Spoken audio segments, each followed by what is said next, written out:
मेरी जेठानी 55 साल की थी, तभी वो प्रेग्नेंट हो गई। मेरे जेठ जी को गुजरे 10 साल हो चुके थे, तो वो प्रेग्नेंट कैसे हो सकती थी? उन्हें इस चीज़ की ज़रा भी शर्म नहीं थी कि वो एक विधवा गर्भवती हैं, तो लोग क्या कहेंगे? वो सरेआम लोगों में घूमती रहती थी। एक दिन मैंने देखा कि उनके कमरे में तो दोस्तों मेरा नाम रानी है। मेरी शादी छोटी उम्र में ही करा दी गई थी। दरअसल मैं एक ऐसे समाज में पली बड़ी थी, जहाँ पर लड़कियों को ना तो ज़्यादा पढ़ा लिखा होने की मंजूरी थी और ना ही ज़्यादा उम्र तक घर में रहने की मंजूरी थी। इसलिए उनकी छोटी उम्र में शादी कर दी जाती थी। इसी चीज़ का शिकार मैं भी हो गई थी। मेरे माता पिता और दादा दादी जी ने मेरी शादी केवल 15 साल की उम्र में ही कर दी। लेकिन मैं खुशनसीब थी कि मेरे ससुराल वाले इतने अच्छे थे कि मुझे किसी भी तरह का कोई दुख नहीं हुआ। धीरे धीरे मेरी जैसे जैसे उम्र बीतती गई, मैं अपने ससुराल के रंग में रंगने लगी।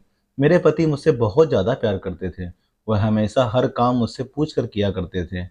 मेरे सास ससुर भी मुझसे बहुत ज़्यादा प्यार करते थे। अब धीरे धीरे समय बीतता गया। मेरे एक बेटी भी हो गई, जिसका नाम रिया था। मेरे पति रिया से और मुझसे दोनों से बहुत ज़्यादा प्यार करते थे। मेरे जेठ जी की अभी तक शादी नहीं हुई थी। दरअसल वह पढ़ाई लिखाई करते थे, इसी वजह से उन्होंने अभी तक शादी नहीं करवाई।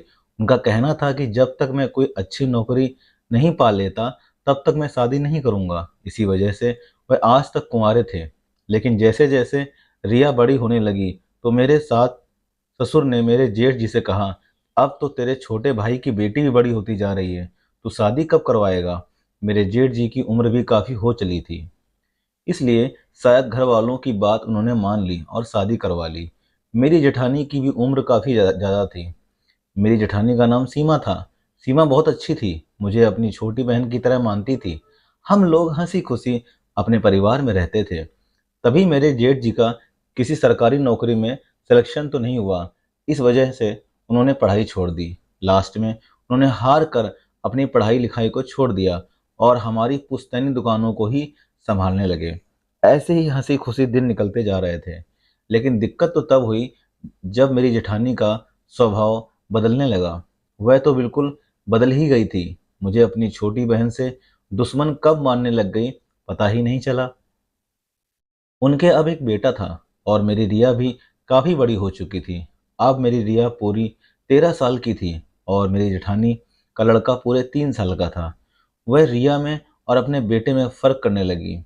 हमेशा हर चीज़ अपने बेटे को ही देती थी और मेरी रिया को नज़रअंदाज कर देती थी। मेरे साथ भी हर समय लड़ाई झगड़ा करती थी। ना ही मुझे कोई काम में हाथ बटाती थी और ना ही कुछ, और इसी वजह से अब मुझे भी मेरी जेठानी फूटी आँख नहीं भाती थी। अक्सर हम दोनों का झगड़ा घर में आए दिन होता रहता था। मुझे मेरे पति अक्सर समझाते थे कि तुम इन सब में मत पड़ो, कोई बात नहीं। अगर तुमसे घर का काम नहीं होता, तो हम लोग नौकर रख लेते हैं। लेकिन मैं कहाँ मानने वाली थी। मुझसे तो कोई भी बात सहन नहीं होती थी।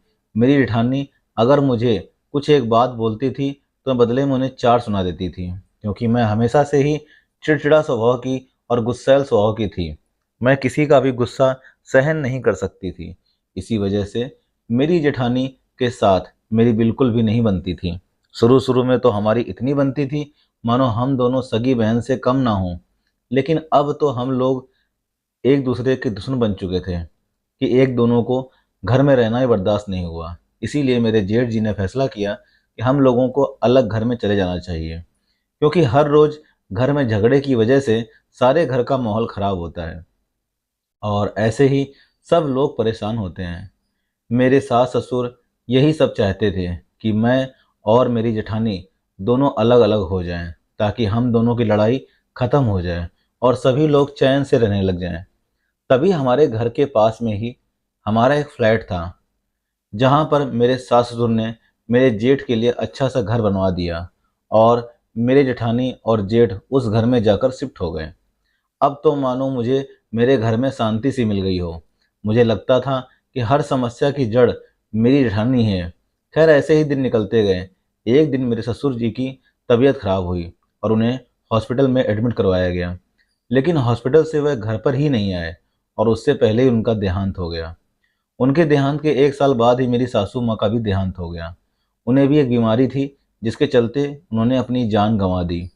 अब मैं और मेरे पति और रिया, हम तीन ही रह गए थे।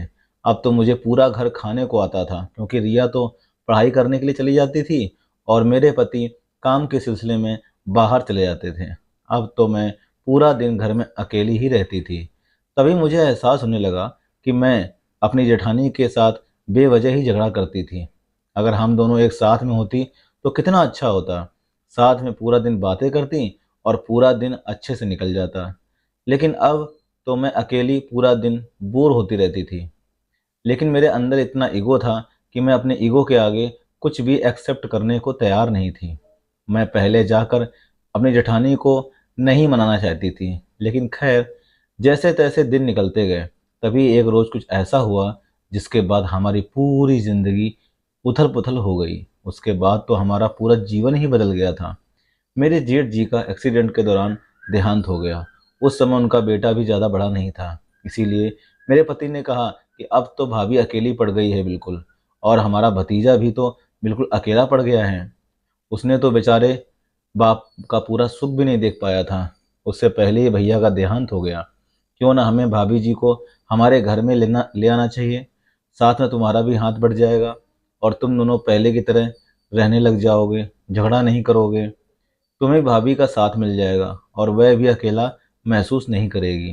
तभी मुझे मेरी जेठानी पर तरस आ गया और मुझे अपना भी फ़ायदा लगा कि मैं पूरा दिन अकेले बोर होती हूँ। अगर वह आ जाएंगी तो कुछ खुशियाँ हमारे घर में आ जाएगी।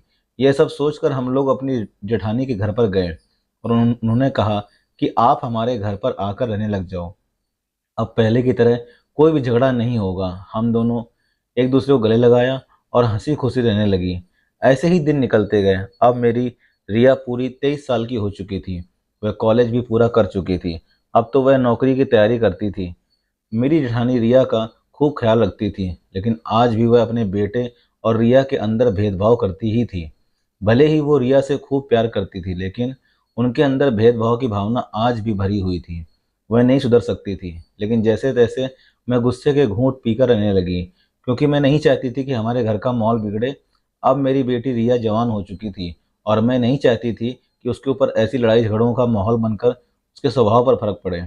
इसलिए मैं धीरे धीरे सब कुछ सहन करने लगी। लेकिन मेरी जेठानी की हरकतों में बिल्कुल भी बदलाव नहीं आया। खैर, एक दिन जब मैं घर की सफाई कर रही थी तो मेरी जेठानी कहने लगी कि तुम जब तक सफाई करती हो मैं बाजार से सब्जी वगैरह लेकर आ जाती हूँ। तभी मैंने उनसे कहा कि ठीक है, कोई बात नहीं। जब वह बाजार सब्जी लाने गई तो मैंने जेठानी जी के कमरे की सफाई की, तो मेरे आगे जो आया उसे देखकर तो मेरे पैरों तले से ज़मीन खिसक गई। मैंने देखा कि उसके अंदर तो कुछ रिपोर्ट्स पड़ी हैं। मैं ज़्यादा पढ़ी लिखी तो नहीं थी, लेकिन उस रिपोर्ट की पहचान कर ली थी और उस हिसाब से मैं जान गई थी कि वो प्रेग्नेंट है। अब तो मेरी समझ में नहीं आ रहा था कि ये सब क्या हो रहा है। मेरे जेठ जी को गए हुए काफ़ी साल हो चुके थे। आखिर मेरी जेठानी प्रेग्नेंट कैसे हो सकती है? तभी मैंने जेठानी जी से सब कुछ पूछना तो ज़रूरी नहीं समझा, लेकिन धीरे धीरे मैं उनके ऊपर नज़र रखने लगी। उनकी हरकतें बिल्कुल ऐसी ही थीं जैसी एक गर्भवती औरत की हो सकती थी। एक रोज़ हम सब बैठे थे, तभी मेरे पति ने फैसला लिया कि मेरी जेठानी के लड़के का 10वीं क्लास हो चुकी थी, उसे किसी दूसरे शहर में पढ़ाई करने के लिए भेज दिया जाए। तभी मेरी जेठानी का लड़का दूसरे शहर में पढ़ाई करने के लिए चला गया। तो मेरे पति कहने लगे कि रिया अपनी बड़ी माँ के पास ही सो जाया करेगी, ताकि उन्हें भी अकेला महसूस ना हो। तभी से रिया मेरी जेठानी के पास ही सोती थी। लेकिन अब तो मैं रिया को मेरी जेठानी से दूर रखने लगी, क्योंकि एक विधवा औरत गर्भवती हो सकती है, तो पता नहीं वो मेरी बेटी को भी क्या क्या संस्कार दे सकती है। इसलिए मैं रिया को जितना हो सकता था भाभी से दूर ही रखती थी। अब तो मुझे भाभी फूटी आंख नहीं भाती थी, क्योंकि वह तो गर्भवती हो चुकी थी और मुझे उससे घिन आ रही थी। उन्हें जरा भी शर्म नहीं थी, लेकिन मुझे तो शर्म आती थी। मैंने डर के मारे यह बात अपने पति को भी नहीं बताई कि वह मेरे ऊपर गुस्सा ना हो जाए। मैं समय का इंतजार करने लगी। मैंने सोचा कि जब ठीक समय आ जाएगा तो मेरी जेठानी का सबको पता ही चल जाएगा। अब तो मैं अपनी जेठानी पर नज़र रखने लगी। वह तो बिल्कुल वैसी ही हरकतें करती थी जैसे एक गर्भवती औरत करती है। हर रोज़ अपने कमरे में खट्टा लेकर जाती और हर 7वें दिन बाजार से कुछ दवाइयाँ भी लेकर आती थी और चुपके से अपने कमरे में रख देती थी और अपने कमरे में ही पौष्टिक आहार ले जाती थी और वहीं सब खाती थी। अब तो मुझे पक्का यकीन हो गया था कि वह गर्भवती है। भला ऐसी खट्टी और ताकत की चीज़ें कौन खा सकता है? और जिस तरह उनकी एक्टिविटी थी वो बिल्कुल गर्भवती महिला की जैसी ही थी और धीरे धीरे उनका पेट भी बढ़ने लगा था। अब तो मैं पक्का हो गई थी कि वो गर्भवती है, लेकिन यह बच्चा था किसका? और उन्होंने हमारे खानदान की नाक कटवा दी। इसी वजह से मुझे मेरी जेठानी पर गुस्सा तो बहुत आता था, लेकिन मैंने यह सब किसी को बताया नहीं, क्योंकि मैं चाहती थी कि जब सबको अपने आप पता चले तो ही ठीक है। मैं क्यों बेवजह ढिंढोरा पीट कर खुद को बदनाम करूं? यही सब सोचकर मैं धीरे धीरे समय का इंतजार करने लगी और अपनी जेठानी से अपनी रिया को भी दूर रखने लगी और खुद भी अपनी जेठानी से दूर रहती थी। लेकिन मेरी जेठानी को इन सब से बिल्कुल फर्क नहीं पड़ा। वह तो वैसे ही खुशी हंसी खुशी रह रही थी। उन्हें तो कोई फर्क नहीं पड़ा हो। वह तो इस तरह घूमती थी मानो उनका यह बच्चा जायज़ हो। लेकिन मैं भी क्या कर सकती थी? तभी एक रोज़ मैंने सोचा कि क्यों ना मैं ये सब बातें मेरे पति को बता दूं, ताकि उन्हें पता तो चले। वह हर समय अपनी भाभी को पूछते रहते हैं, तो उन्हें तो पता चले कि उनकी भाभी क्या क्या गुल खिला रही है। तभी यही सब सोचकर शाम को खाने के बाद मैं अपने पति को अपने कमरे में ले गई और सारी बातें उनसे बताने लगी।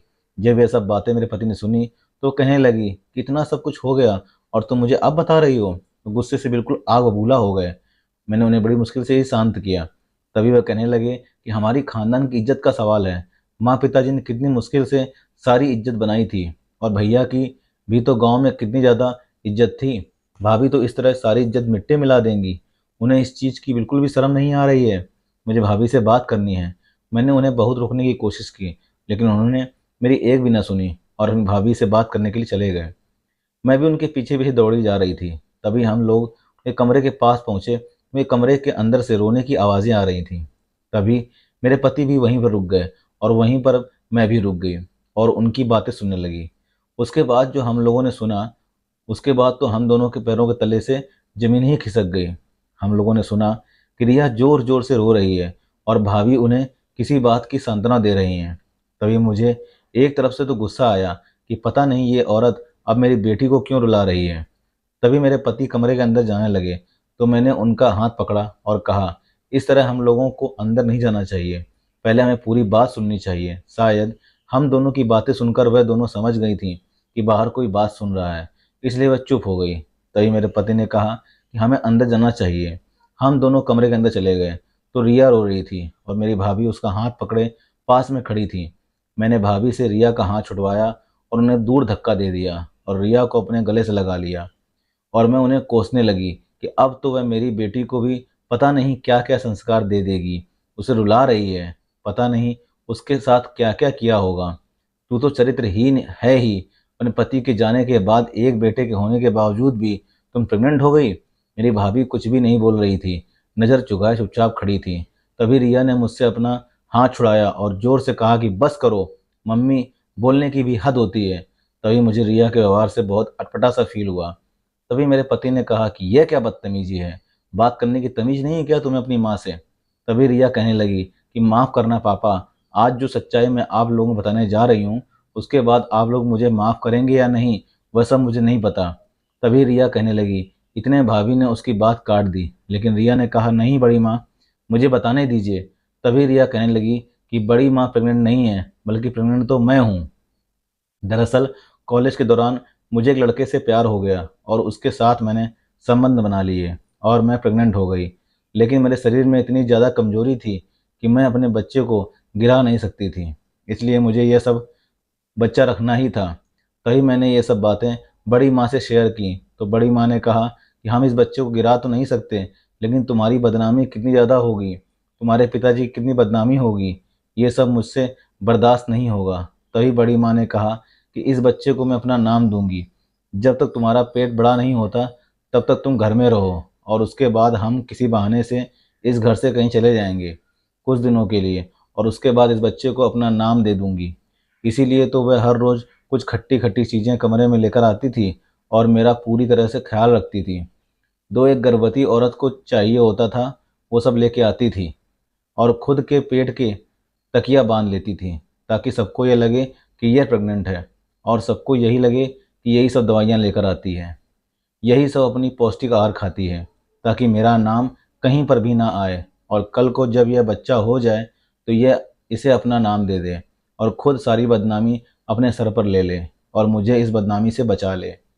यह सब बातें सुनकर मेरी आंखें भर आईं। मुझे समझ में नहीं आ रहा था कि इतनी दयावान और इतने बड़े दिल वाले की कोई औरत हो भी सकती है। कि जितना गुस्सा मुझे रिया पर आ रहा था, उतना ही ज़्यादा प्यार मुझे मेरी जेठानी पर आ रहा था। मैंने झट से अपनी जेठानी को गले लगा लिया और कहा कि आपके जैसी देवी तो कहीं भी नहीं हो सकती।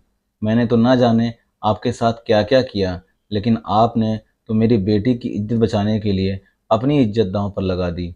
मेरे पति ने भी मेरी भाभी के पैर छुए और कहा कि आपने तो हमारी इज़्ज़त के लिए पता नहीं क्या-क्या किया है। तभी मेरे पति ने रिया को खूब डाँटा, लेकिन उससे जो गलती हुई थी, डाँटने से वो दूर तो नहीं हो सकती थी।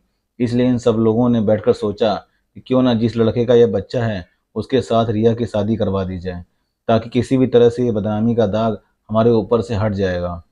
तभी मेरे पति ने उस लड़के को घर पर बुलाया और जैसे-तैसे उस शादी की बात की। उस लड़के ने भी अपने घर पर बात की और उस लड़की की शादी रिया से करवा दी गई।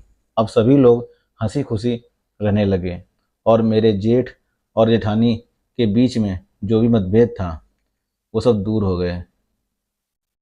दोस्तों, कहानी कैसी लगी कमेंट करके ज़रूर बताइएगा और मेरे चैनल पर नए हो तो चैनल को लाइक सब्सक्राइब और शेयर करना बिल्कुल मत भूलिएगा। मिलते हैं दोस्तों इसी तरह की अगली सच्ची और अच्छी कहानी में। तब तक के लिए दोस्तों, जय हिंद, जय भारत, धन्यवाद दोस्तों।